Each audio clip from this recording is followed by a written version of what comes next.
अब देखिए विद्यार्थियों कि हमें आगे जो सिद्ध करना है वो ठय प्रत्यय है हमारा, और ठय है इससे हमारा प्रास्थिकी यह सिद्ध होगा। तो अब देखिए इसमें जब आप देखते हैं तो प्रस्थ शब्द से तृतीया में जब ठय प्रत्यय बनता है तो ये बन जाता है आपका प्रास्थिक। क्या बन जाता है? प्रास्थिक। तो आपको पता है इसमें ठय प्रत्यय भी है और अदंत भी है, इसलिए आप जब इसको सिद्ध करेंगे तो आपका प्रास्थिक शब्द से होगा। फिर आप प्रास्थिक लिखेंगे और गीप के पा और गा का लोप कर लेंगे। भाषा आपको यही लिखनी है जो लिखी हुई है। फिर आपको प्रास्थिक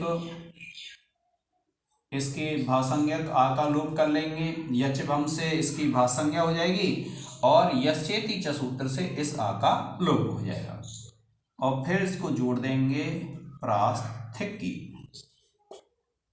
और फिर विभक्ति का अन्य करने पर हो जाएगा प्रास्थिकी। ठीक है विद्यार्थियों, आप इसका एक स्क्रीनशॉट ले लें। इसी प्रकार से ठय से आपका एक बनता है लावणिकी।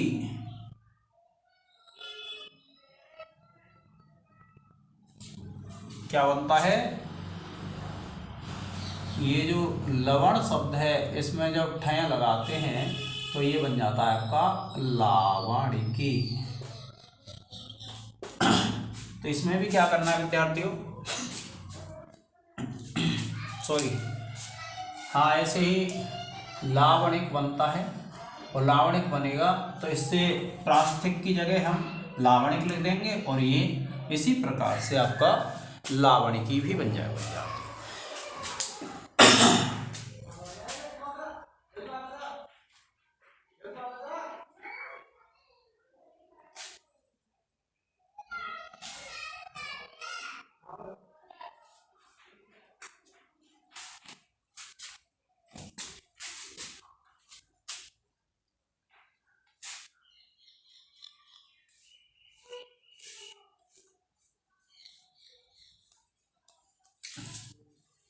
अब देखिए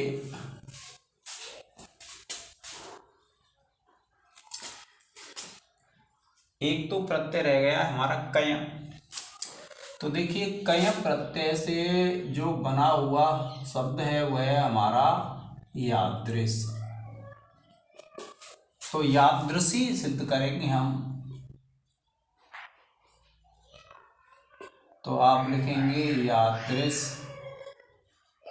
प्लस गीप, सूत्र लग जाएगा, यही भाषा रहेगी जो है। फिर है यादृश, इनके पा और गा का लोप कर लेंगे। फिर है आपका यादृश, इसके आ का लोप हो जाएगा। फिर है आपका यादृशी और फिर विभक्ति कार्य कर देंगे तो ये बन जाएगा आपका यादृशी। ठीक है विद्यार्थियों, तो इस प्रकार से आपको इनको लिख देना है।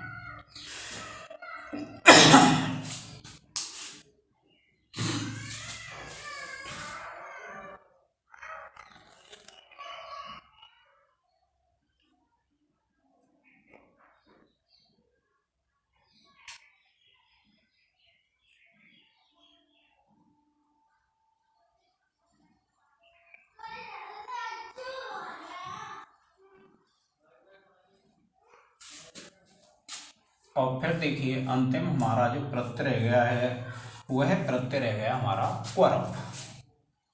कौन सा सिद्ध रह गया है? क्वरप। ये जो है क्वरप।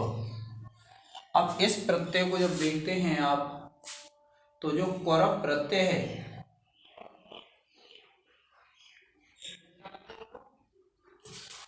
इस क्वरप से, जैसे इण गतौ धातु है, इस धातु से हम जब क्वरप लगाते हैं तो ये हमारा शब्द बन जाता है इत्वर। तो आपको ध्यान रखना है, देखिए इसमें कोरक प्रत्यय भी लगा हुआ है और ये अदंत भी है प्रातिपदिक। तो इसमें स्त्रीत्व की विवक्षा में जो हमारा प्रत्यय आएगा वह कौन सा आएगा, गीप। तो देखिए आपको जो बनाना है वो कौन सा बनाना है, इत्वरी। तो आप लिखेंगे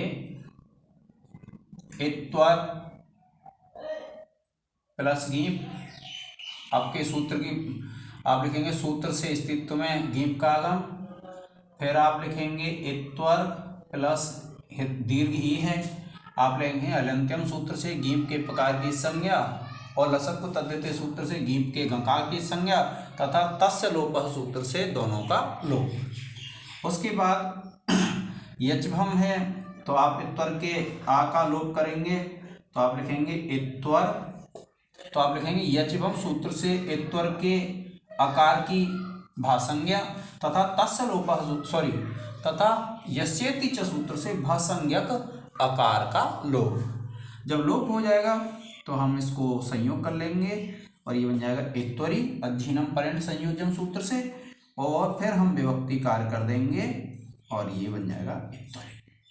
अब आपके मन में एक शंका होगी विद्यार्थियों कि हम विभक्ति कार्य करते हैं तो विभक्ति कार्य करते हैं तो पूरी प्रक्रिया क्यों नहीं करते, क्योंकि जो पाठ्यक्रम होता है उसमें अलग अलग स्थानों पर अलग अलग तरीके से विभक्ति कार्य किया जाता है।